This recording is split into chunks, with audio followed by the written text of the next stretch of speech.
noite. Queria agradecer a presença de todas e de todos.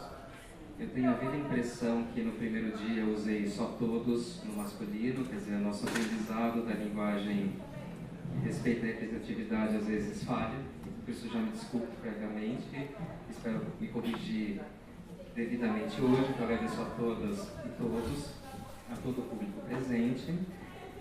Essa é a mesa de encerramento. A professora Yumina Maria Simon vai fazer a apresentação do texto Como Analisar o Poema. Esqueci onde eu não... Como Analisar o Poema, que é uma leitura do livro na sala de aula do Antônio Cândido, mas eu estou me adiantando. Queria agradecer muito a presença da professora Yumina, que aceitou o convite de encerrar o nosso evento.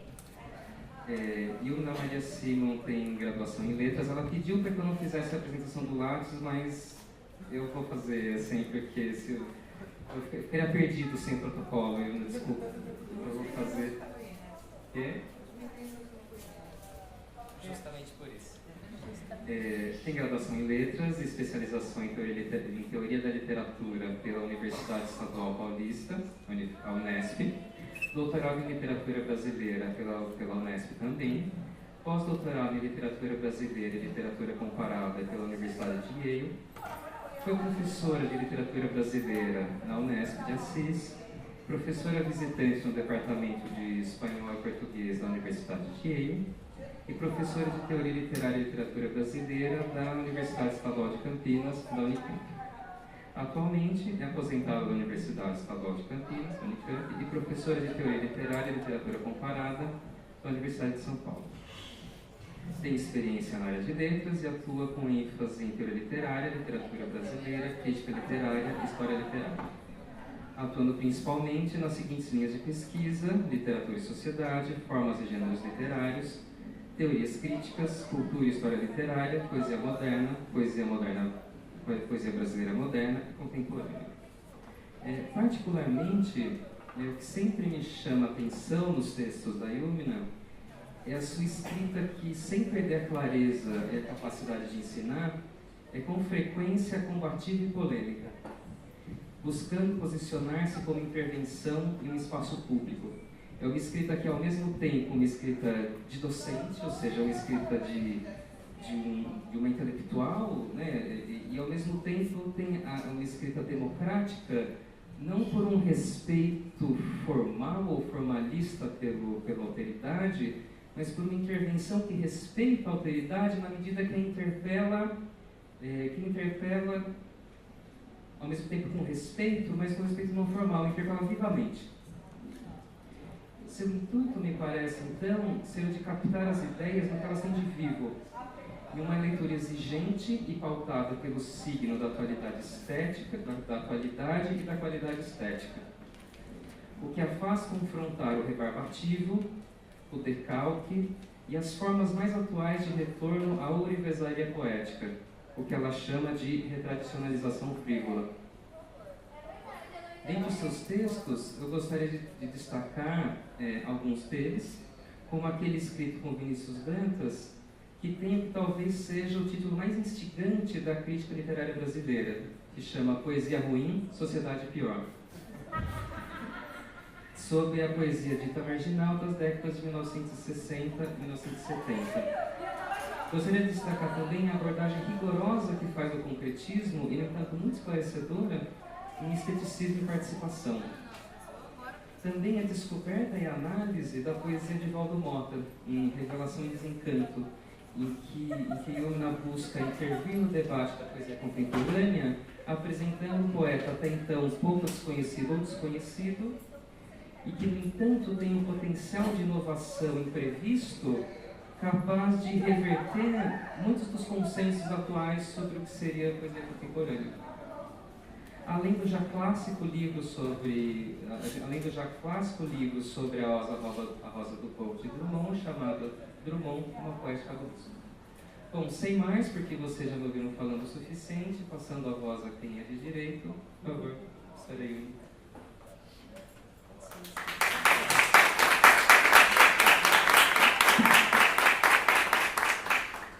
Alô?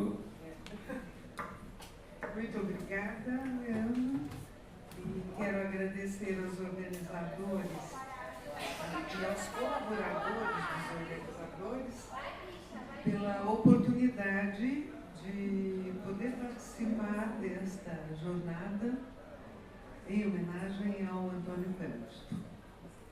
Muito obrigada a todos os que laboraram nesta jornada.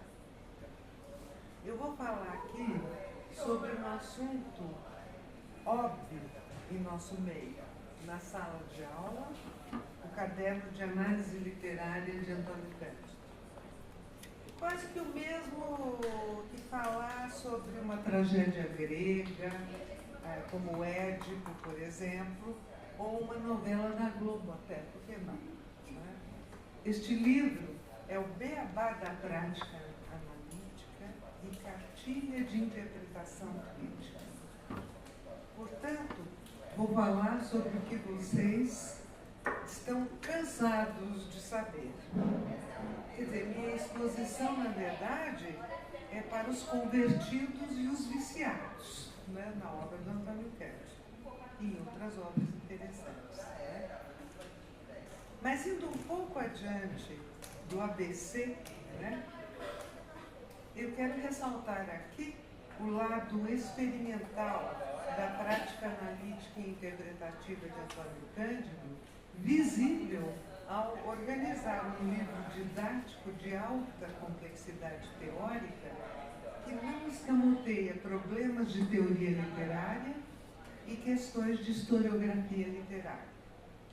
Assim, o didatismo modesto, né, e aparentemente simples dessas leituras de poesia não foge à alta especulação teórico-crítica e à ousadia interpretativa.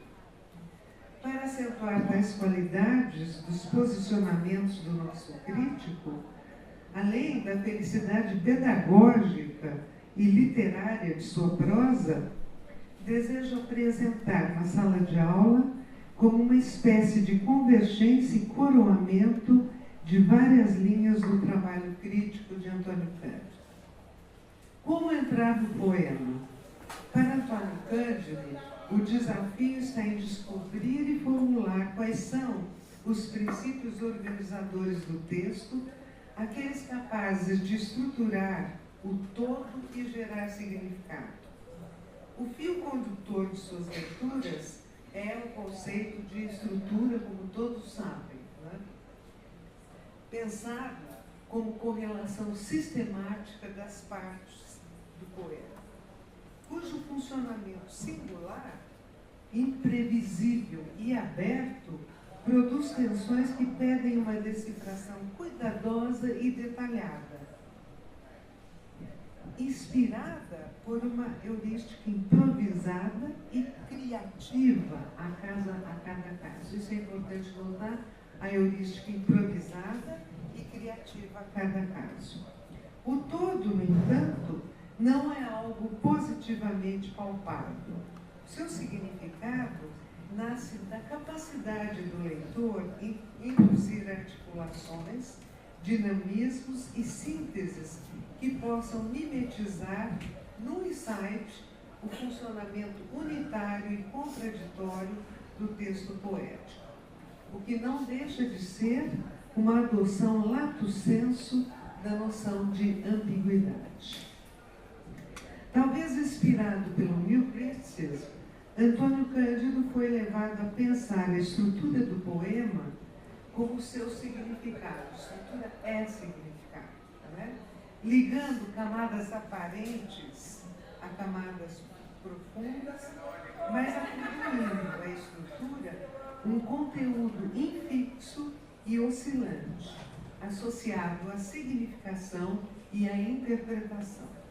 Aliás, as análises na sala de aula são propostas que estimulam um tal insight do leitor, sugerir, arranjar experimentalmente o conjunto material e arriscar-se a dizer, nessa operação, qual o significado do poema. Em matéria de significado, não há para ele cientificismo possível, porque as tensões são possibilidades latentes do discurso que organizam a significação, ao mesmo tempo que a desestabilizam, porque, ao se apresentarem estruturadas, permitem que o texto poético diga duas ou mais coisas ao mesmo tempo, a um só tempo. Ou, nas palavras mais simples e diretas do nosso crítico, no nível profundo, citando, a análise de um poema é frequentemente a pesquisa das suas tensões, isto é, dos elementos ou significados contraditórios que se opõem e poderiam até desorganizar o discurso, mas, na verdade, criam as condições para organizá-lo, por meio do que ele chama de uma unificação dialética. A certa altura, ele propõe começar a análise pelo exercício do ouvido, a fim de captar o ritmo correto da leitura. O que é interessante, aqui no Brasil não há muito hábito de fazer leituras de poemas, o que é muito favorável ao conhecimento rítmico do poema, dos sons e de tudo o que compõe a materialidade do poema, né? Entre outros, esse passo do exercício do ouvido é o passo inicial para encontrar na fluência do texto alguns núcleos de reflexão e incerteza que possam desatar o trabalho crítico. O significado do poema, nessa altura, ainda não está acessível, mas cabe ao leitor testar e verificar as primeiras impressões de sentido. Antônio Cândido não reconhece simplesmente o procedimento ou a técnica, mas vincula um e outra à instauração de sentido, como índices de uma força unificadora a ser identificada. Cada elemento formal interessa por preparar e antecipar o significado, por trabalhar o efeito semântico do texto. Pontuação, rima, ritmo, categoria gramatical, estrofação, valem por conter sentido. O sentido não é paráfrase do poema. O sentido está incorporado à materialidade do texto, né? E, além disso, para ele, não há uma via única para essa aproximação do leitor ao texto, porque, da parte do nosso crítico, não há exclusivismo teórico ou fetiche tecnicista. É o que demonstram as 6 análises de Na Sala de Aula, cuja seleção, nós sabemos, é diacrônica, né? Que reconstitui fios de continuidade e ruptura da poesia brasileira do século XVIII a XX. Né? São 2 poemas neoclássicos, um de impostação épica, nostálgico do quinhentismo, porém estudado singularmente numa passagem lírica. O outro já é propriamente arcádico, né? Que é Marília de Dirceu. E há ainda um romântico de Álvares de Azevedo, um parnasiano de Alberto de Oliveira, por incrível que pareça, né? Mas um parnasiano a caminho do simbolismo e devendo muito ao romantismo, aos poemas românticos do próprio autor. E, por fim, 2 opostos entre si modernos. Manuel Bandeira, o famoso Rondó dos Cavalinhos, e Murilo Mendes, o pastor pianista. Né? Esses exemplos, repetindo, recriam algo da trama formativa da literatura brasileira e sugerem o quanto essa dinâmica histórica, para nossa surpresa, tem de moderno. Haja visto o mascaramento da psicologia burguesa do poeta por meio do recurso à delegação poética que já se configura no lirismo de Tomás Antônio Gonzaga. Veja-se a mescla inusitada de violência colonial e neoplatonismo tupinambá do Caramuru, de Santa Rita do Gama. Os conflitos dilacerantes da repressão sexual em Álvares de Azevedo e a radicalização do artifício, tal como foi inaugurada por Baudelaire, que ressurge numa fantasia afetadamente parnasiana, como o poema Fantástica, de Alberto de Oliveira. Os casos mais simples para análise, mas que tem muitas complicações também, são O Rondó dos Cavalinhos, de Manuel Bandeira, e Meu Sonho, de Álvares de Azevedo. Poemas que se entregam facilmente na primeira escuta. O leitor de imediato identifica, na repetição do estribilho do poema de Bandeira, um padrão rítmico-semântico que pode organizá-lo. Esse padrão organiza o poema.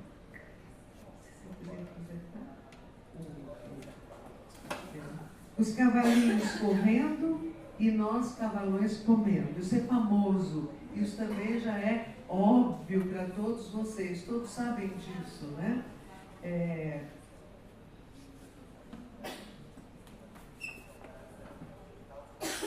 não fico na frente disso? Não? Então, no poema do Bandeira, né, esses dois versos iniciais, os cavalinhos correndo e nós cavalões comendo, nós verificamos que no prado do Jockey Club, os cavalos deslizam, né, enquanto os homens que comem no banquete de despedida de um embaixador, Afonso Reis, se brutalizam em meio aos acontecimentos do mundo. O ritmo de galope, no staccato do segundo verso, os cavalinhos correndo e nós, cavalões, comendo, né? Animaliza os homens, estes cavalões, né? Enquanto os cavalinhos, como num carrossel, se humanizam por contraste, numa contradição que expressa tensão de significados, um dos fatores principais da linguagem poética, segundo Antônio Cândido. No caso do poema de Álvares de Azevedo, o ritmo unifica, às vezes, as vozes do eu e do fantasma. A gente pergunta, o eu já é um outro? Não é? Como se fossem uma mesma personagem. Já de saída, o crítico suspeita isso. Começa-se, portanto, no incerto e não se recusa o elemento de atrito que está incorporado, assimilado nesses versos, né? Que pode gerar perguntas e indiciar reflexão, pois o fundamental para a explicação posterior é fazer falarem as contradições.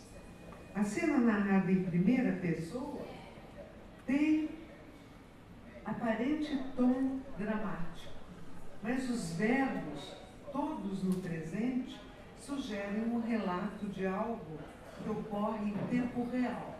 É como se a gente acompanhasse o tempo real, né, ali no poema. Meu Sonho tem uma impostação de narrativa como uma balada romântica. Seria uma balada romântica. No entanto, a ação é toda interiorizada. É uma balada interior, como diz Antônio Cândido. São núcleos de tensão como esses, em poemas simples, descobertos a partir da regularidade do ritmo, da métrica e da rima, que precisam ser testados pelo leitor e que solicitam confronto e verificação em relação a outros procedimentos presentes no poema.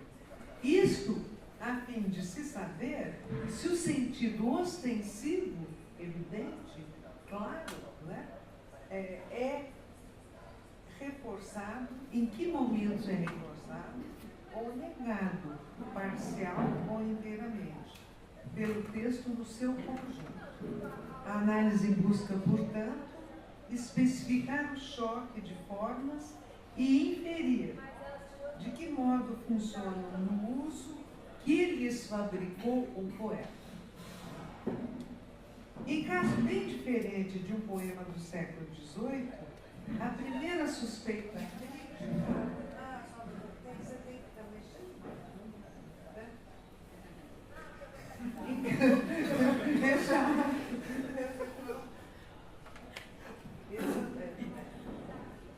Em caso bem diferente de um poema do século XVIII, a primeira suspeita crítica já pressupõe a avaliação estética. Isso é genial, não é?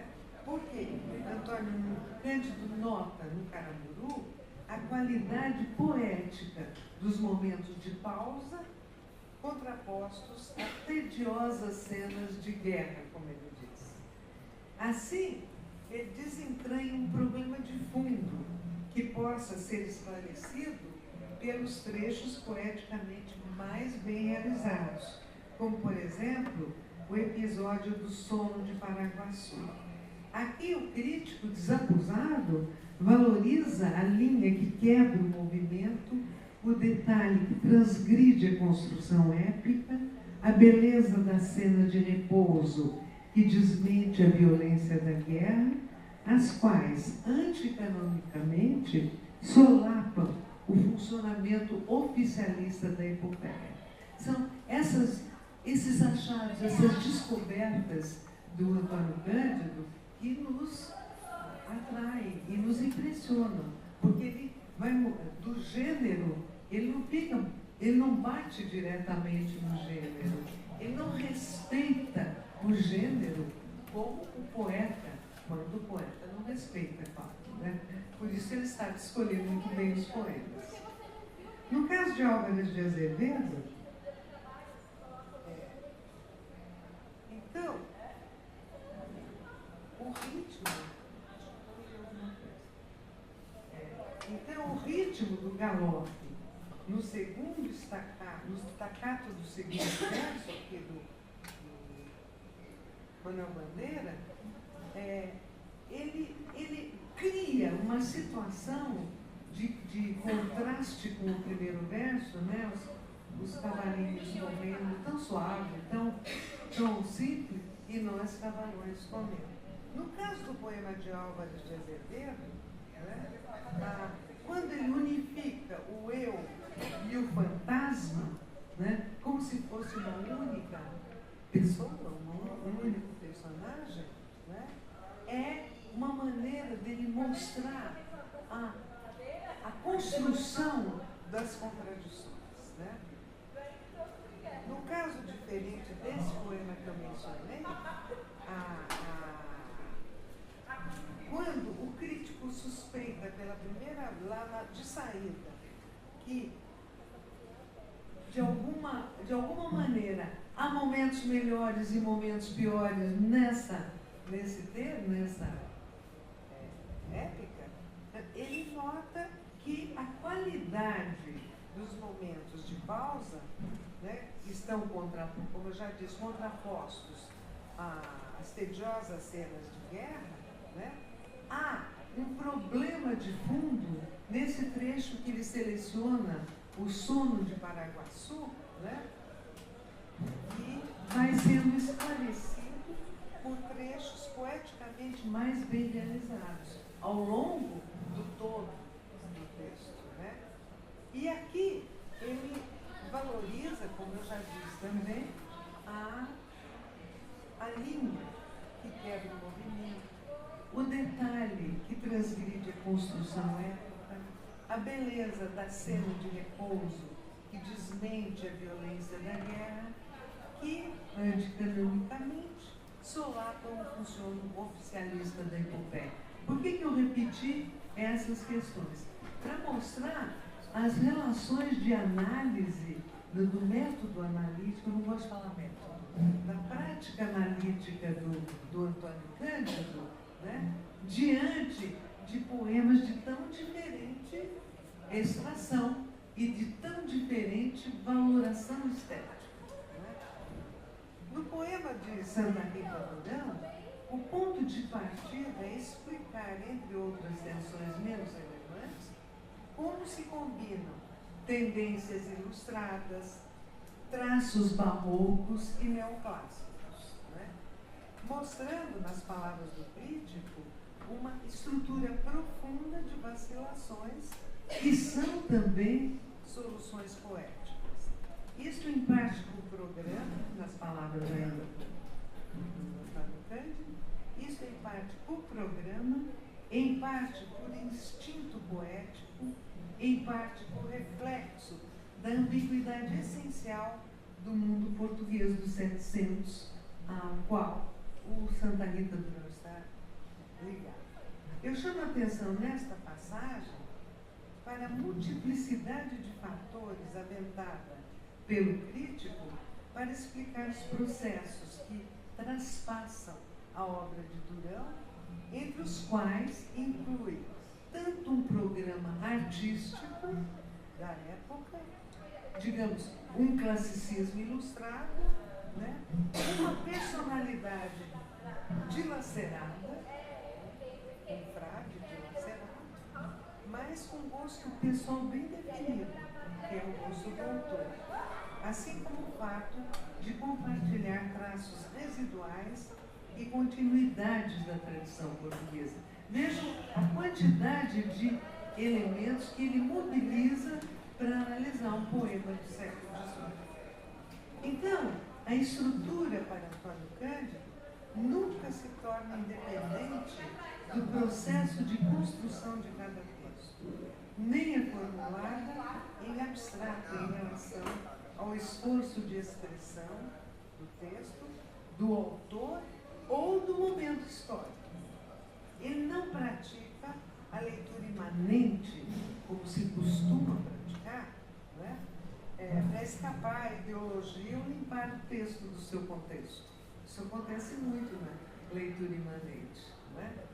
Seu estilo de close reading, essa leitura rente ao texto, né? É arejado, abre-se para a dinâmica histórico-social ampla, para a história literária, sem conceder preeminência à intuição lírica e às sequências imagéticas. Ele não dá, vocês vão ver ao longo da exposição, que ele não dá privilégio à expressão, à intuição lírica. Né? Ele vê a lírica com muita objetividade, inclusive o sujeito, que em geral tornado assim um elemento de alta transcendência, etc. Né?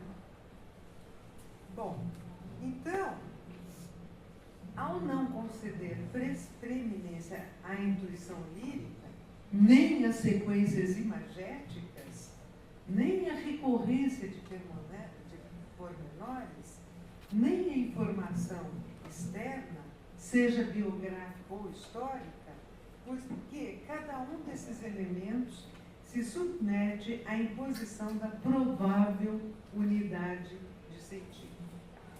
Em meio a um texto simples, né, e bucólico, de prosaísmo neo-arcádico, como a Lira 77 de Marília de Dirceu, o leitor estranha que as camadas mais evidentes contenham traços exatamente opostos. Né? No despojamento, o leitor encontra contenção elaborada. Na rusticidade, refinamento. Na simplicidade, alegoria. Na regularidade perfeita e serena, desgraça, total desgraça. Né? Tudo que soava simples, prosaico, direto, depende de uma trama de artifícios e de uma construção pensada. Tudo que soava simples, prosaico, direto, né, depende também do disfarce poético do bacharel, de um bacharel de classe alta, né, travestido de pastor. O bacharel travestido de pastor conduz a construção ideológica do texto, que possui também uma complexidade menos óbvia. Enfim, os elementos concretos podem, desse modo, começar a se organizar rumo a uma ordem menos palpável do significado, rumo ao que podemos chamar do bastidor ainda oculto da estrutura. Vale lembrar que não existe, como eu já disse, a preeminência de uma camada material do texto sobre outro, de um recurso sobre outro.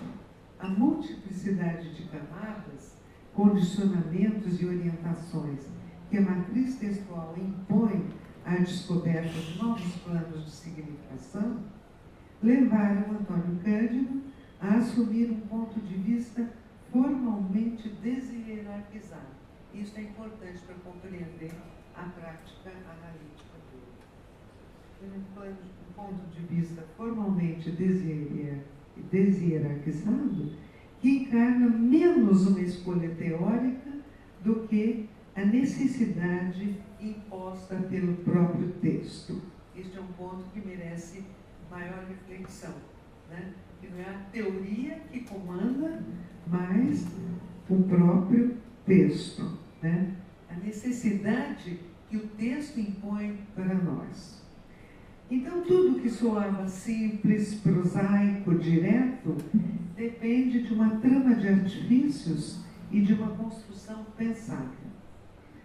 O disfarce poético do bajador travestido de pastor conduz à construção ideológica do texto, que possui também uma complexidade menos óbvia do que pode parecer no plano ostensivo da materialidade do texto.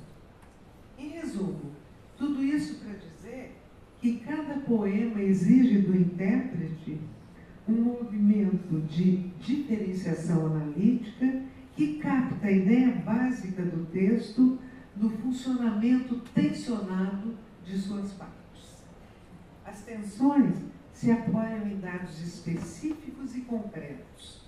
Podem ou não se ligar umas às outras, formar algo maior, definir conflitos, resolvê-los ou adiá-los imaginariamente, porque o poema, no seu todo, tende a superar, precária e provisoriamente que seja, a soma dessas tensões parciais, mas reunidas numa espécie de unidade de expressão.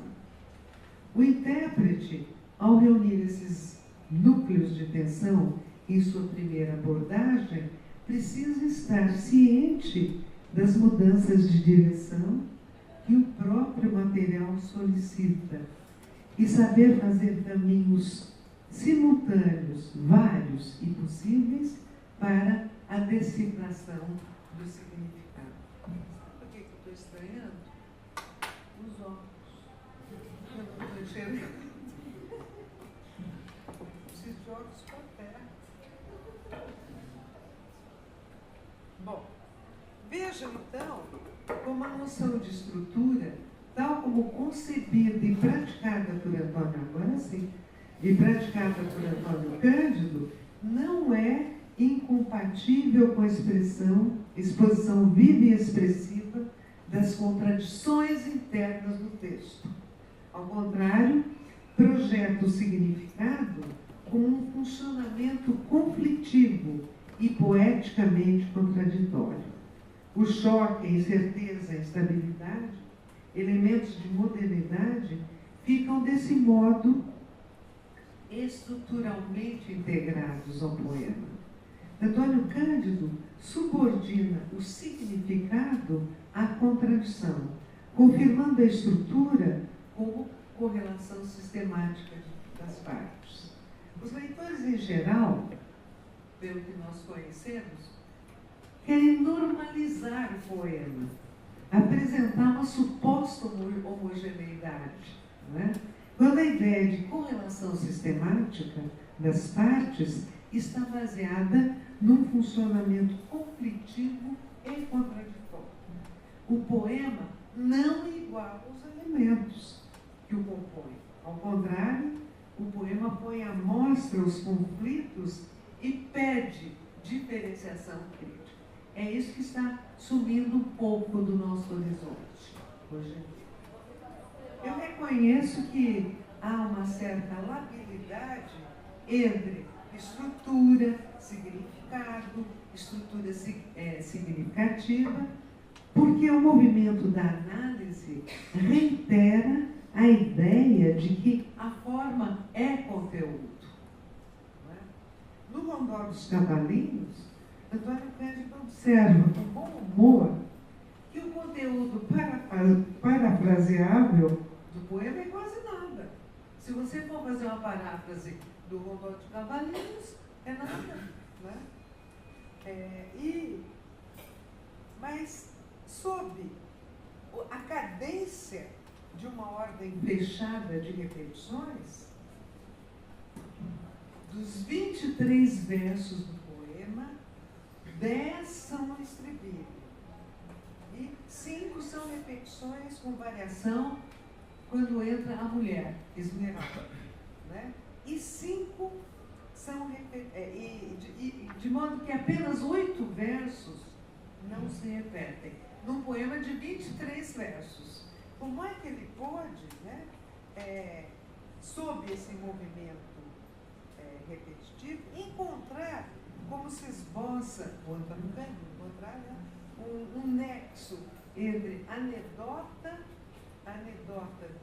do acontecimento social, aquele banquete de despedida do embaixador Alfonso Reis, né, em 1935, e o devaneio do sujeito poético, que aí confronta de dentro sua intimidade com os fatos do mundo e da vida. Sem distinguir em nenhum momento, você não nota essa distinção ostensiva, né? Em nenhum momento, o devaneio amoroso do ritmo geral à sua volta, né? Quer dizer, não há um lirismo todo envolvido na subjetividade, no amor, na paixão, etc. Né? Nas palavras de Antônio Cândido, de fato, a ironia, agora ele acrescenta a ironia, é ampla e misturada, abrangendo uma nota de patético e de melancolia. Né? Eu não vou desenvolver isso, mas como pode um poema tão simples e conciso incorporar tantas informações políticas e literárias? As do ano de 1935, vejam aí, a Itália... A Itália... Vou precisar mexer, tudo bem? Hã? Eu vou ver aqui. A Itália falando grosso. Pode ler, então. A Itália falando grosso. A Itália falando grosso.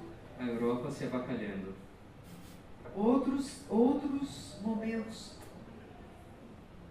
Leitura do... Não. Qual? Lá. Pode deixar. Obrigada. A Itália, vejam os momentos. Como é que pode um poema desses, que tem apenas 8 versos diferentes, né, entrar nisso, na questão política da Itália, que eu não vou agora explicar, a Europa se abacalhando, o Brasil politicando, né, e a nossa poesia morrendo. Né? É uma coisa impressionante, sem grandes retóricas de elevação poética. Né?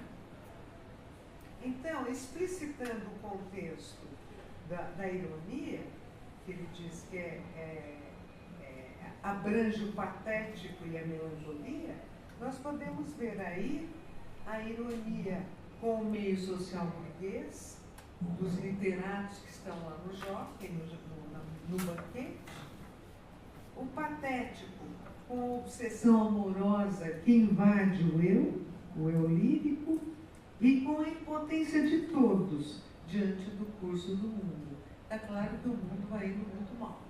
Né? É lucidez poética isso? Ou é sombra de enlouquecimento lírico? Porque quem é que entra em ação aí? Esmeralda. Mas não tem nenhum resquício de lirismo sentimental. Nenhum. Não é? E veja que ele, quando ele, num poema tão leve e grave como esse, ele tira beleza e angústia ao mesmo tempo do mais banal, né? E sem jamais cogitar em sublime. Né? É uma incrível estrutura mesclada, cheia de tonalidades e modulações, construída caprichosamente sobre temas pontuais, banais, a partir de uma previsível batida rítmica, que, ao contrário da expectativa, enriquece o poema. É banal, né? A batida rítmica é sempre a mesma, mas o poema é enriquecido por essas coisas banais, por esse ritmo tão repetitivo e mais. Né? E aqui o crítico demonstra que o material banal, limitado, até mesmo pobre, pode ter um uso complexo e nuançadíssimo. Né? Isso é um ponto importante também para nós não ficarmos cultuando, como se cultua, né? O alto lirismo, a transcendência, o sentimento, a emoção e tudo mais. Né? Nesse ponto é que eu digo que o Antônio Cândido tem um lado experimental que diferencia a sua análise, a sua crítica de quase tudo que nós conhecemos, né, do Brasil. Então, essa estrutura, por ser uma estrutura tão aparentemente simples, né, ela revela muito mais do que uma estrutura toda elaborada, toda altissonante, né, que os poemas têm. Também há poemas bons que são altissonantes e tudo mais. Né? Mas o que é que ele vê? O que o crítico vê nesses poemas? Né? A mesma convergência ritmo-significado perpassa o poema de Álvares de Azevedo, porque a análise da estrutura aparente fornece os elementos constitutivos da estrutura profunda. Só que aqui está ali o poema.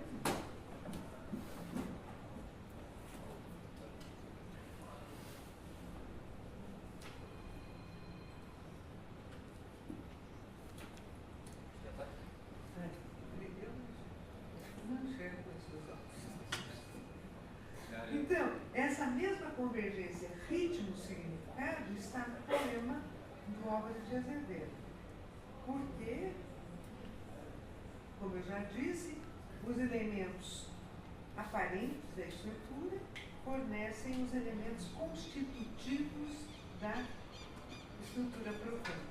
Só que aí, né, a força rítmica do anatesto pode ser decisiva para o teor simbólico dessa balada interior. Eu acho muito boa a designação, balada interior, cuja sexualização mimetiza o orgasmo masculino. Vocês, quem não leu, ler a análise, verifica tudo isso. Há ainda situações em que a familiaridade progressiva com a arquitetura textual não concede fácil acesso ao significado, como ilustra a análise fantástica de Alberto de Oliveira. Mas vou deixar para outra ocasião meus comentários sobre essa análise, porque implica também comentários, uma análise do parnasianismo. É uma das melhores visões do parnasianismo que eu conheço, assim, sinteticamente falando. Há ainda outra variante, uma construção poética que arma o seu significado com eficiência, deixando-se apreender na sua construção mutável e modulável, mas que sofre uma alteração a partir da suplementação de um dado externo, né? Por exemplo, a Lira 77, de Tomás Antônio Gonzaga, né? A análise revela muito de um texto aparentemente sem retórica, não obstante construído retoricamente com mão de mestre. A simplicidade, sem linguagem figurada, dessa lira, produz tal dinamização de espaço em termos verbais que marca o contraste entre o passado idealizado e o presente melancólico.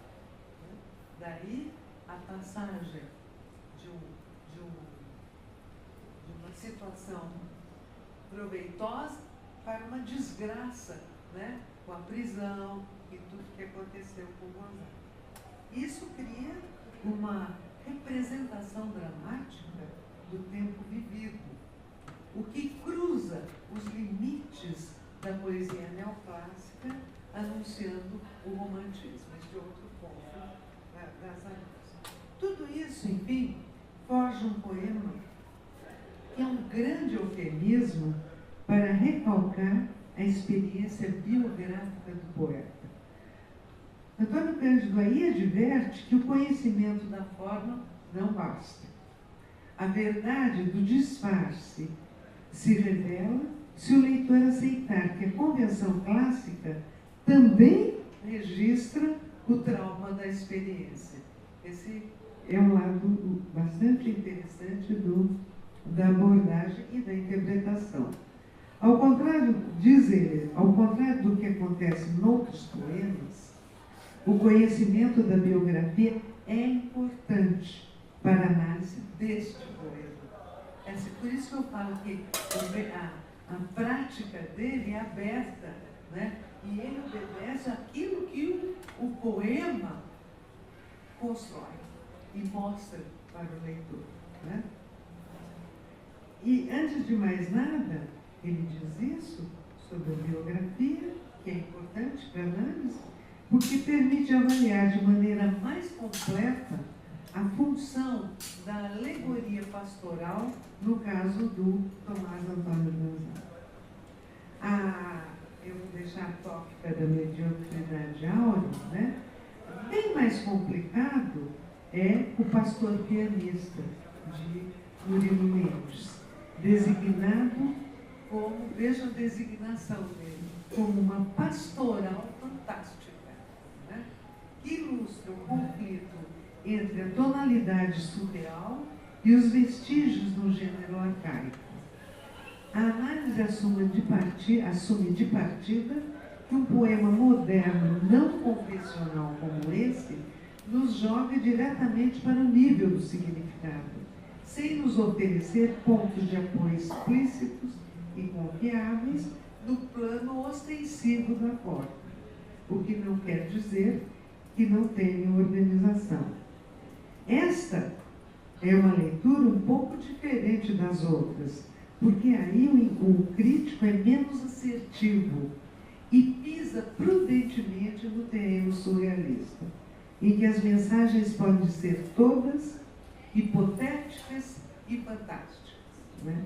Então, nós estamos às voltas com uma mostra de poesia moderna enigmática, de decifração difícil, em que a estrutura não se deixa tocar, mas deixa o leitor, a cada verso, aflitivamente apreensivo com o sentido. Isso é muito próprio do poema moderno. Bom poema. Embora exista aí uma enunciação linguística claríssima, a enunciação, vejam, do poema é claríssima, né? Não há nenhum obstáculo, né? Ela é clara mas não é confiável, né? Tudo é incerto e, digamos, o texto é mais um feixe de articulações do que um conjunto estável de mensagens. Para explicar o paradoxo, Antônio Cândido imagina um efeito de adjacência, quer dizer, de um termo sobre o outro. Ou, nas palavras dele, a contiguidade dos termos faz que um exerça influência sobre o sentido do outro. Aqui, no caso, quem pode ler os meus primeiros versos? Soltaram os planos na planície deserta, onde as sombras dos pássaros vêm beber. Vejam o que ele quer dizer. Um termo, o que? Soltaram os pianos, né? E os pássaros que vêm beber no deserto. Isto é o que ele chama de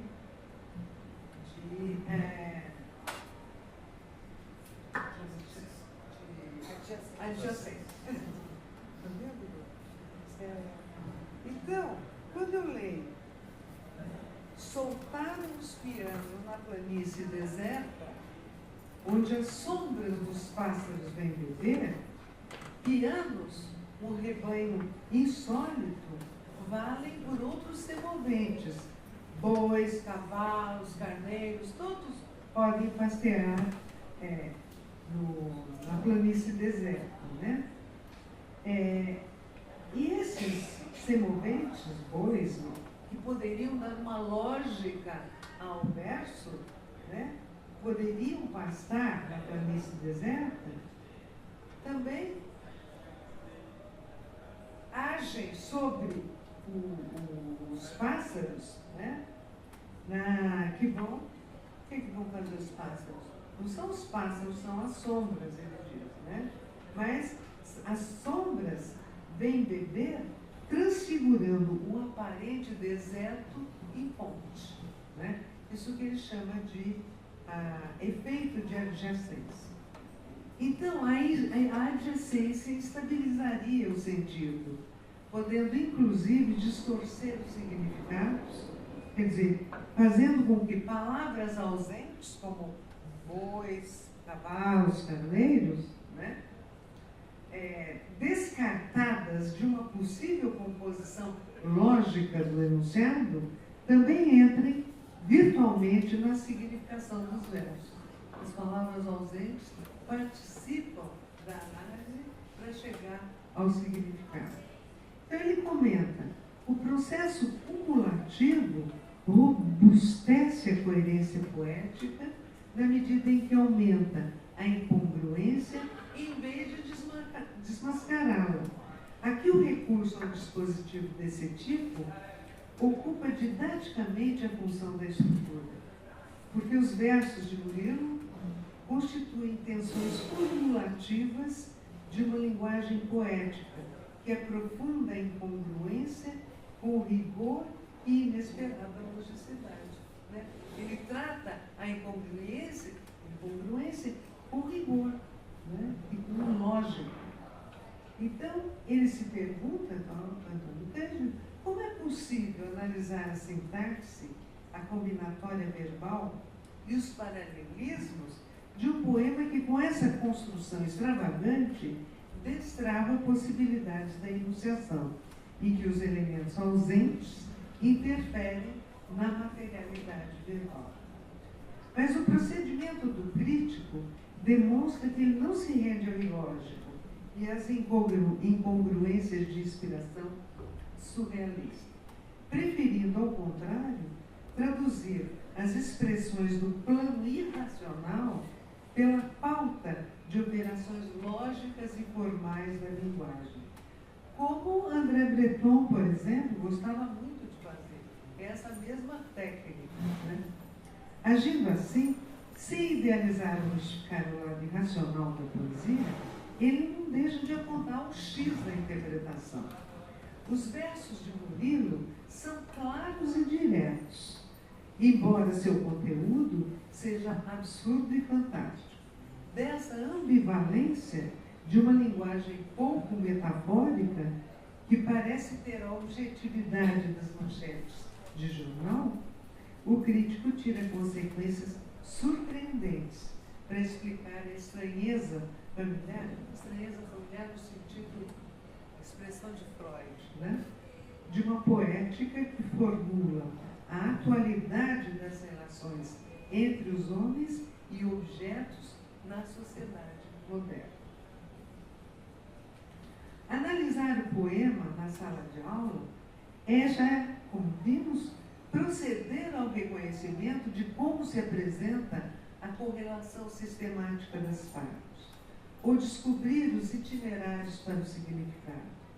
Talvez o crítico prefira se deter, podemos presumir, no momento prévio à interpretação, conforme o pressuposto da hermenêutica, na particularidade concreta do texto, porque, ele diz, a beleza de um poema se localiza na camada aparente, a dos elementos estéticos, onde se anunciam significados ostensivos, e que basta para uma leitura satisfatória, embora incompleta.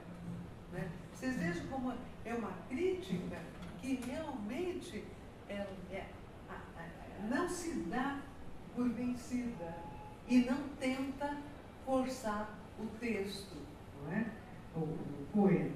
Isso não quer dizer que ele subestime essa etapa seguinte, né, da interpretação, em que o intérprete entra em território mais livre, mais denso e pessoal de leitura, que depende da orientação do leitor crítico, das teorias por ele frequentadas, da imaginação artística e histórico-social que ele ambiciona.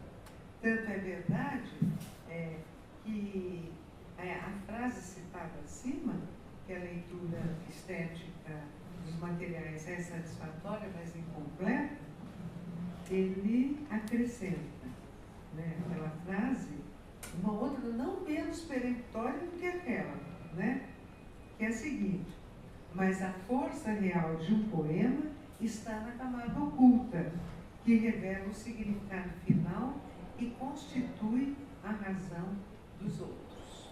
Né? Olhando os frutos desse debate, podemos verificar como as fronteiras entre estrutura e significado são indelimitáveis, porque sabemos que é próprio da literatura, dada a ambiguidade constitutiva, da sua ambiguidade constitutiva, transitar da forma que é conhecimento ao conhecimento que, por sua vez, é forma. Como ele diz numa entrevista muito interessante de 1974, pelo seu estatuto ambíguo, a literatura tem um aspecto ligado a certas formas de conhecimento e outro de pura exibição da forma. Talvez o importante não seja tanto estar de um lado ou de outro, mas saber por onde começar a fim de conhecer. Acho que o melhor é sempre partir das formas, porque delas é possível chegar ao que a literatura é como conhecimento. Bom, conhecimento é indissociável da forma, está entranhado na organização da mensagem estética, como nos ensinou a poesia moderna, ao radicalizar seus processos de construção. Né? O crítico, não obstante, pode se aventurar na interpretação, atravessar a aparência das formas em busca de algo escondido, sob o risco de dilacerar-se, pensando que as formas já dizem tudo e basta. Então, nessa mesma entrevista, Antônio Cândido logo acrescenta: talvez pensando em tais coisas e no arbítrio que pode resultar, Susan Sontag disse que é preciso abolir a interpretação a favor de uma descrição de reconhecimento do texto. Creio que a suspensão ou adiamento do momento interpretativo na sala de aula somatiza, de alguma maneira, esse dilema da crítica moderna, cindida entre o aparente e o oculto.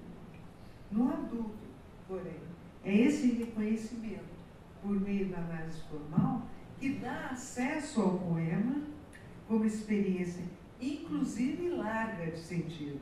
E, como ele diz, permite começar a compreender o poema em nível de maior exigência interpretativa. Sem esse tipo de formalismo, não é possível dizer que o poema vale como conhecimento e significado. Estou chamando formalismo aqui no sentido da análise das formas que Antônio Cândido pratica, né? Então, um dos aspectos que eu quero agora a seguir, já tem aqui, já, né? Nessa altura, eu quero chamar a atenção para a maneira de formular o momento da expressão nas análises de Antônio Cândido, que é a expressão de uma experiência individual do poeta, mas formada em circunstâncias históricas sociais precisas. Né? Ao contrário de todas as tendências de análise formal, que abandonaram a ideia de expressão para evitar as falácias intencionais. Vocês lembram da falácia intencional, intencionalidade? O Newcreed, acho que eles não conhecem. Newcreed, os que de outra geração não conhecem muito bem isso. Então, tanto o Newcreed, no formalismo, etc., né, abandonar a ideia de significação, né, para não cometer falácias intencionais. Mas Antônio Cândido não só mantém a ideia de expressão, como a associa à noção de construção, que é uma perspectiva de alto valor interpretativo. De modo que a expressão conserve os fundamentos históricos sociais da matéria do poema. Né?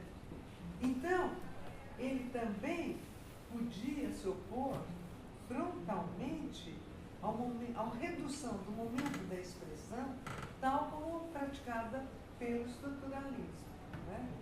Que restringia a expressão a processos anônimos, às vezes aleatórios, seguindo uma pauta mítica ou linguística da estrutura, tão determinista quanto abstrata.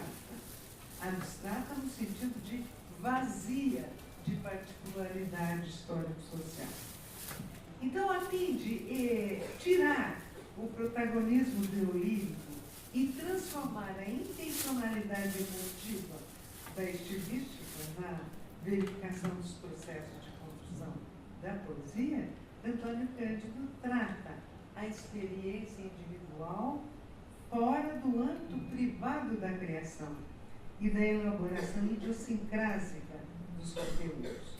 Os materiais da expressão importam para ele primordialmente como materiais de construção do poema. Né? Ele fez esta articulação um pouco como Adorno estava fazendo em outras circunstâncias e com outra perspectiva. Em Lírica e Sociedade, nós podemos verificar isso. E também na teoria estética. Né? É interessante, eu não conhecia o Adorno, mas essa convergência é muito interessante para pensarmos no tipo de, no aspecto teórico crítico do que Antônio Cândido conseguiu construir, né, no nosso meio brasileiro. Bom, no Rondó do Bandeira, né, a gente vê que expressão aí é quando ele expõe seus sentimentos de autoironia e tristeza. Não são sentimentalismos, né? Degrada o gênero clássico e assim como apresenta o andamento do mundo com humor e linguagem familiar. O sujeito está evidentemente apaixonado, falando de amor e de tristeza, tua beleza esmeralda acabou me enlouquecendo. O sol tão claro lá fora e minha alma anoitecendo. Mas Antônio Cândido associa a expressão amorosa ao gênero anacrônico, a paródia que Bandeira faz do requinte do classicismo numa transposição para a atualidade. Então, ao trazê-la para o primeiro plano, e agora? Continuo? Eu vou chegar logo. Ao trazer para o primeiro plano o choque de contradições que dão vida e matizam o significado do poema, é bom lembrar, num sistema de oposições que também são oposições de tonalidade. A expressão torna-se construção.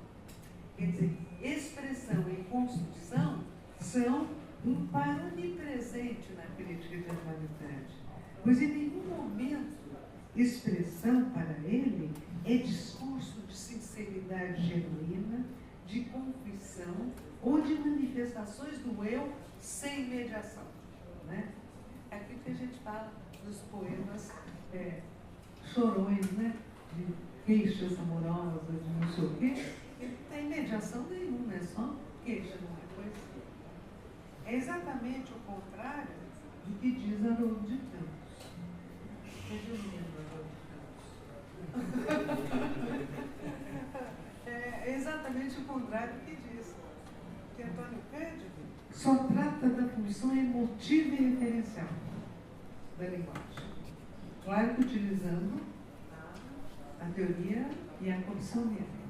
Como se ele fosse um romântico abestalhado empurrando goela abaixo da crítica brasileira os padrões desatualizados do romantismo.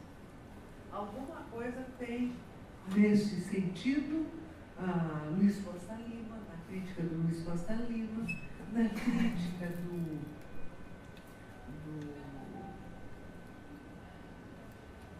Rio de Janeiro, do rapaz do Rio de Janeiro. Não. Ita, o Morricone. Vocês devem dar uma lida nessas coisas, vocês veem, para vocês verificarem o tipo de crítica que se faz, considerando Antônio Cândido atrasado, né? Que só sabe falar de versificação. Vocês viram que o tratamento da versificação dele é completamente nova, livre. Né? Mas deixemos isso para outra ocasião. Né? Então, ao associar o gênero, a expressão amorosa ao gênero anacrônico, né? O Antônio Cândido constrói um núcleo, né, de tensão, né, e que é também um núcleo histórico, né, o gênero anacrônico e a coisa atual. Essas coisas do Haroldo de Campos vocês podem ler no Sequestro do Barroco, na formação da literatura brasileira. Então, com esse modo desenvolto e discreto de tratar a esfera mais pessoal da criação, Antônio Cândido introduz lateralmente processos inconscientes, defasagens culturais que duram mais do que se esperaria, transplantações enviesadas de gêneros tradicionais, apropriações de fontes antagônicas e heterogêneas, enfim, processos que alimentam a dinâmica da literatura brasileira e que, conforme o caso, poderiam ser tratados tanto como vantagens ou como desvantagens da dependência cultural. Não é? Deixando de lado alguns outros exemplos, né, eu quero agora apenas apontar, né, a relação de Antônio Cândido com a poesia moderna. Não é? E a partir do livro que ele escreveu, que é uma narrativa das encruzilhadas, do livro não do artigo, das encruzilhadas sacadas da poesia moderna no século XIX, que vai da identificação livre e romântica com a natureza, né, e a vida, com a natureza e a vida no Fausto de Goethe, até a crise da representação, a angústia da construção estéril, numa escrita alegórica que inventa compensatoriamente um universo verbal autônomo na poética de Mallarmé. Quer dizer, de Mallarmé que vai de um titanismo em harmonia com a experiência, uma poesia que vai de um titanismo em harmonia com a experiência dos sentidos, né, a um antititanismo, né, ou titanismo negativo, poderíamos dizer, que restringe suas condições de enunciação, agarra-se autocriticamente ao próprio ritual da criação, esteticiza e heroíza o maluco.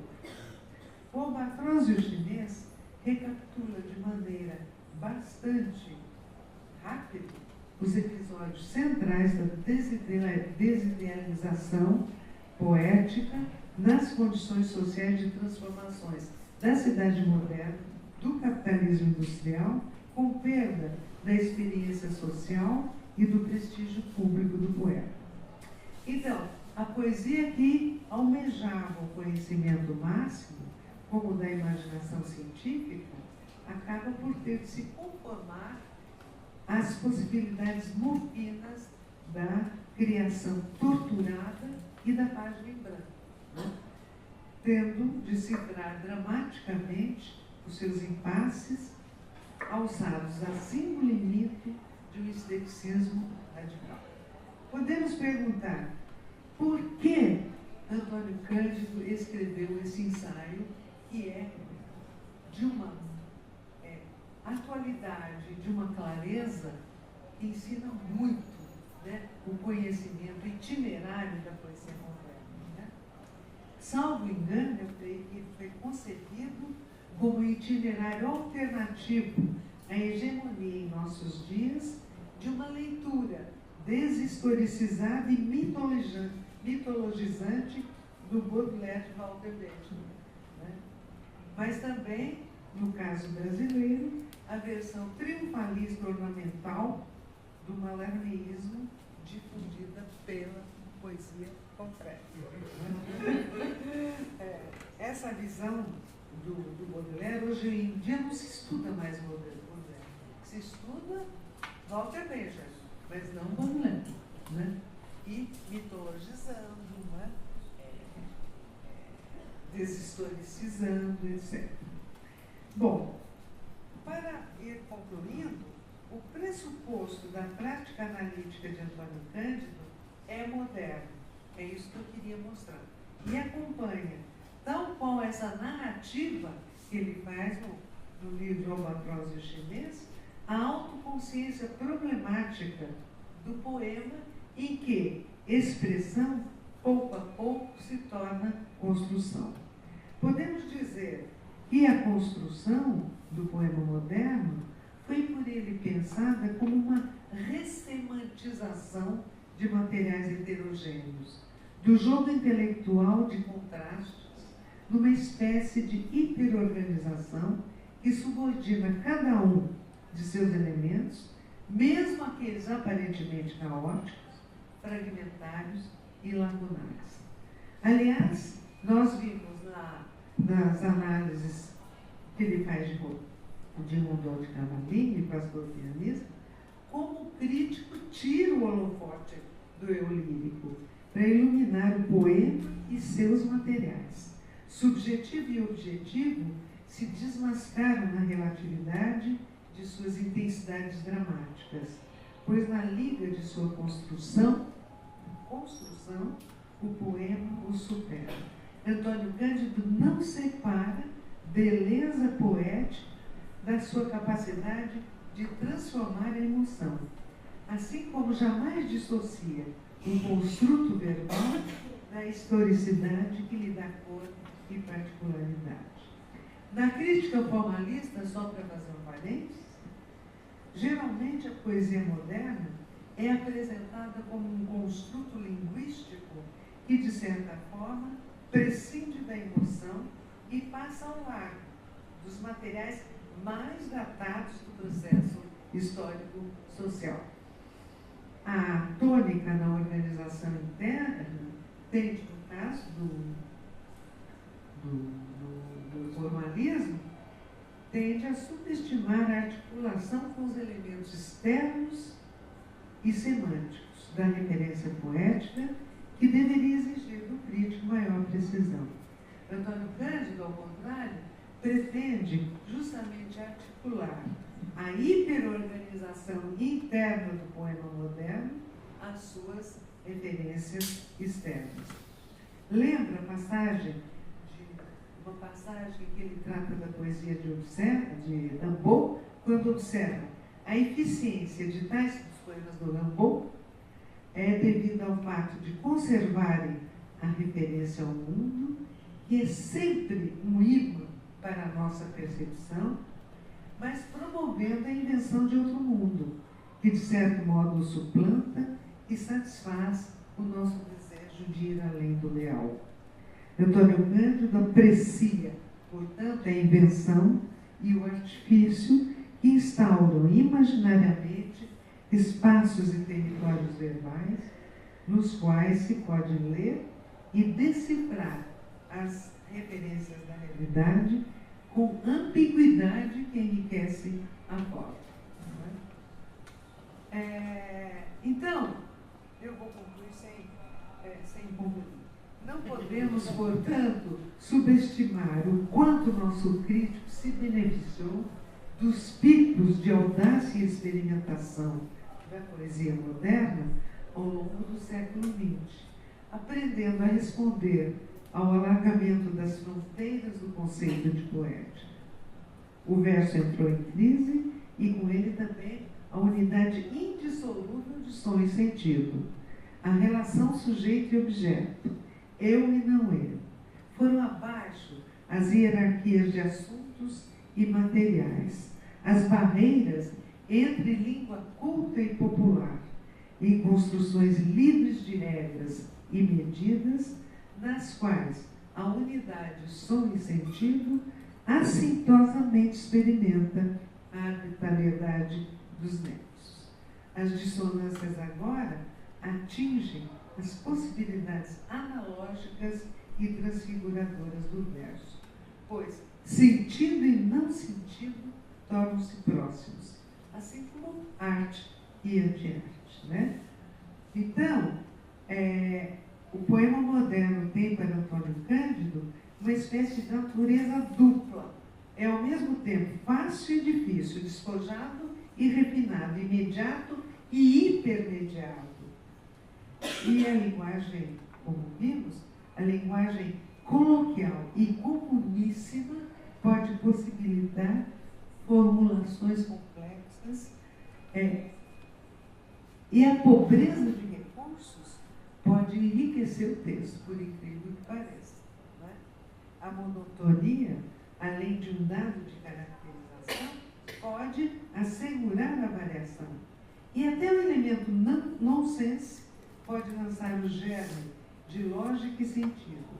Por tudo isso, a sintaxe tem maior importância que o verso ou a sonoridade. As imagens com as peculiaridades estilísticas, porque cava, visível e invisivelmente, a unidade da expressão, maior que o poema em sua materialidade linguística. Então é assim mesmo que ele entende a liberdade material da vanguarda, né? Com suas baterias carregadas de ironia e paródia, o que lhe permite apostar na imprevisibilidade da construção, do mesmo modo que toma como conquistas irreversíveis a fusão de prosa e poesia, a crise do verso, o poema em prosa e a dissolução dos gêneros. Né? Enfim,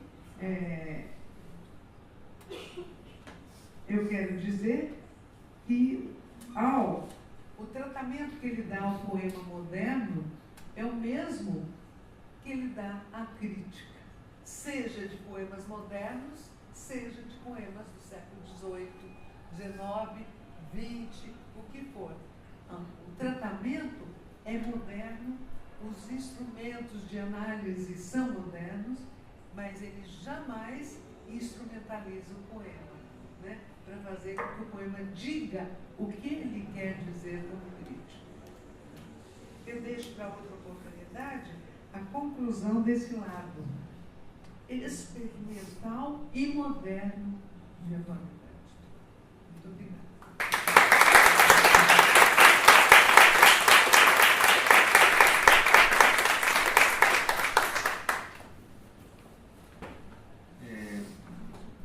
A gente aguenta mais 10 minutos? 15 minutos? Acho que dá espaço para uma, duas perguntas. O que vocês acham? Vocês animam? Acho melhor, eu não aguento. Quer? Tem uma pergunta muito fácil para ele. Tá. Como será a próxima vez? Tá. Quando volta? Quando volta? Bom, volto para dar uma coisa completa, né? Principalmente sobre esse lado moderno e... como é que chama? O lado moderno e experimental do Antônio Cândido. É realmente uma crítica que experimenta possibilidades, né? Estão falando? Eu estou. Então, é isso. Nós podemos marcar, eu venho com o maior prazer de fazer uma coisa mais assim, de aula, né? De explicar. Tem tantas teorias, tanta crítica que eu poderia transmitir para vocês, e dos concretistas quanto ao Antônio Cândido, nem se diga, né? É uma coisa, é uma guerra. Uma guerra. Posso terminar? Pode. Pode falar. É uma pergunta que é muito pontual. Digamos assim, muito do aproveitamento teórico da obra do Antônio Cândido surge dos seus estudos sobre obras de ficção. Por exemplo, o pressuposto, salvo engano, da dialética da malandragem, ou adequação nacional e originalidade crítica. E algo que eu sempre tive dúvida, e a sua leitura abrindo a obra do Antônio Cândido de maneira realmente imprevista, de fato não tinha ideia de quanto a leitura de poesia dele era rica, é se você tem ideia, ou se você já tem isso claro, qual seria o texto crítico do Antônio Cândido sobre poesia que teria uma espécie de análogo de crítica de poesia ao que foi o Dialética da Malandragem? Ou seja, aquele texto que marca uma leitura cujas implicações teóricas só vão ser vislumbradas com outro texto crítico que eleve a potência dos seus achados. Que texto você está falando mesmo? Do Dialética da Malandragem. Dialética da Malandragem. Assim, haveria um análogo de crítica de poesia do Dialética da Malandragem que tem sido reconhecido. Se você não há assim um ensaio que ficou tão famoso como a dialética e como o cortiço. Não há, né? Mas, procurando, você encontra. Você encontra muito bem. Porque a quantidade de análises de poemas que Antônio Cândido faz, por exemplo, de poetas estrangeiros. Poeta itinerante, A Louvação da Tarde, do Mar de Andrade, né? Não é tão conhecido também, né? Mas eu acho admiráveis as análises dos estrangeiros, dos poetas estrangeiros, por exemplo. Ele não faz um ensaio assim, prolongado, mas são extraordinários. O que a gente aprende é de impressionar. E nos ajuda a analisar poemas de outras épocas, né? Então não há nada equivalente. Acho que aquele ensaio As Inquietudes de Drummond é muito bom, é excelente. Aliás, é um ensaio inaugural nesse sentido, no caso de Drummond, né? Mas não alcançou. Sabe uma coisa que eu tirei da minha exposição? É que este é um livro que, por ser, ou a análise de poesia de Drummond, ou este livro, a análise de poesia de Drummond, por não ser assim, badaladas, vamos dizer, elas não chegaram ao reconhecimento crítico. O crítico acha que uma análise do poema, os críticos acham em geral, né? Uma análise do poema, agora não rende nada. Mesmo porque a poesia está em baixa. A literatura também está em baixa, né? De modo geral. Não sobrou nada no campo literário. Pode falar. E pode falar a última pergunta. A última que é a segunda? Vai ver. Desculpe ter saído. Não, imagina. Assim, nessa relação entre os grandes ensaios sobre romance e as análises de poesia, você não acha que na sala de aula, ao optar por uma tarefa propriamente docente, docência de altíssimo nível, enquanto dialética ou de cortiço a cortiço são ensaios, digamos, que têm a ver com um projeto oculto, talvez não tão oculto, do Cândido, de trabalhar a história da constituição do romance no Brasil. Né? E uma sala de aula é isso em versão didática, na minha opinião, assim, alta didática, em que, enfim, tudo isso que você falou e tal. Você não acha que essa diminuição da ambição, digamos, do crítico em relação à poesia, tem a ver com uma coisa que ele preza muito, que é o gosto pessoal dele? Em relação à poesia? Em relação ao romance, a grande tarefa de construir essa sequência. Eu não sei o que dizer sobre isso propriamente, mas sei que ele, né, as análises todas depois, o que ele textos dos anos 40 dele, tem um aqui que eu ia citar, mas sobre o simbolismo, sobre Verlaine, são geniais e muito avançados, né, por ser dos anos 40, muito avançados. Né? Então, eu não estou entendendo, Ivone, o que você diz por gosto pessoal. Projeto pessoal. Estudo de romance no Brasil. Uma questão que norteou os ensaios mais alentados. E são estudos mais lidos, a narrativa tem mais prestígio no nosso país, né? O romance tem muito mais prestígio e são lidos, são comentados. E realmente tem a ver com isso que você está dizendo, um projeto. Mas o projeto que você encontra na formação da literatura, ele abrange poesia também, é um projeto de história da poesia brasileira. E neste caderninho, né, ele procurou realmente mostrar dar uma visão diacrônica da poesia no Brasil, de como ela avançou até chegar a esse momento moderno. Né?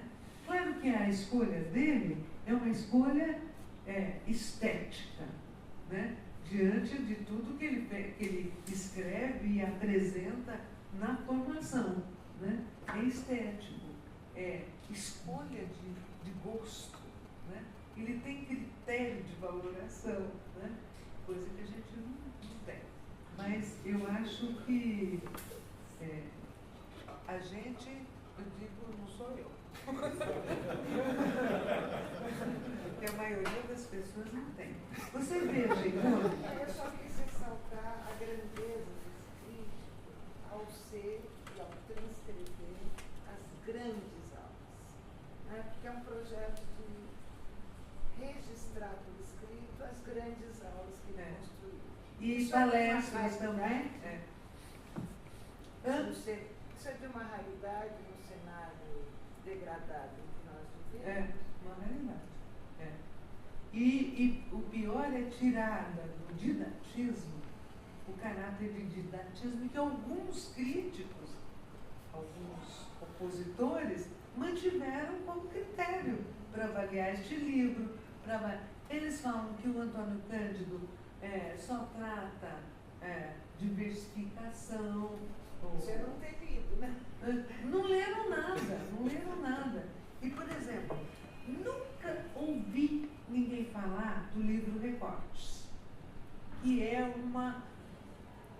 uma riqueza de análises, né?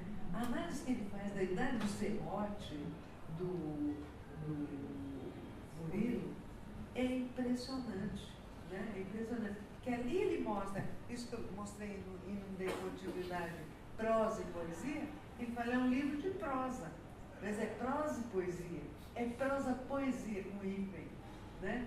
Onde ele identifica a prosa, né? Os elementos da... E você sabe, Ivone, mudando de assunto, que ele usa elementos narrativos, que ele usa teoria narrativa para analisar alguns desses poemas do século XVIII. Né?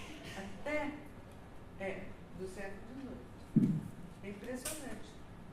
Ele não dispensa. É tão aberto, respira tão bem a crítica dele, que ele pode incorporar tudo, nada é proibido. Né? Isso talvez ocorra mais no caso da poesia do que do romance. Uma suposição desabusada. O que você acha? Aí é difícil, né? É apenas uma interrogação. Eu peço desculpas que eu interrompi o final mas vocês já estavam cansados, né? E espero que ao menos esta apresentação faça com que aqueles desperte a leitura desse livro naqueles que ainda não o leram, ou de alguma análise, né? É o que mais interessa no nosso meio, que já está se degradando demais também. É isso.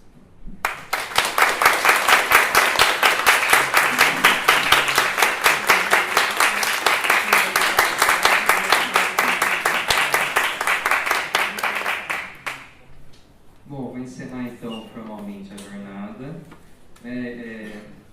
Retomando um pouco, um minuto, calma, né?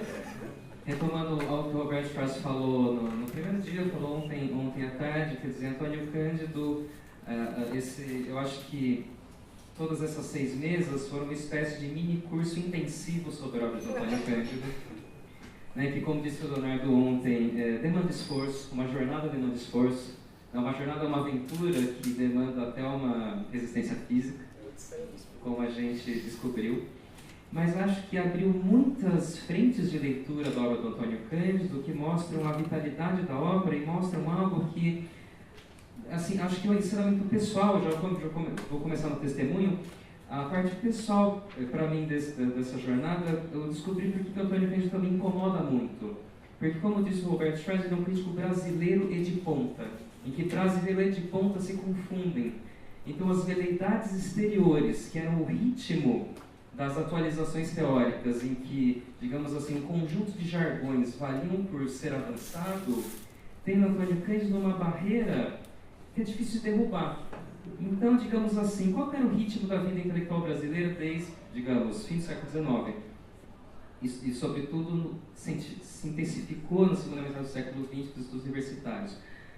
Você aprendia a teoria mais recente, aprendia o seu jargão, aprendia uma ou duas línguas estrangeiras, vinha recoberto, sobretudo, de uma temporada fora do país, e chegava e você precisava conhecer uma língua estrangeira, meia dúzia de jargão e ser um pouco metido. Com a obra do Antônio Cândido, você precisa ser tudo isso inteligente. Ou seja, a obra do Antônio Cândido demanda que você aprenda muita coisa e ainda seja inteligente. Por isso ele é detestável para muita gente. Né? E eu acho que essa jornada aponta muito isso. Né? Essa demanda de que, além de tudo, também se tenha que ser inteligente, parece algo ao mesmo tempo fascinante e, por outra perspectiva, detestável. Eu prefiro o fascinante, por isso agradeço a todos vocês e muito obrigado.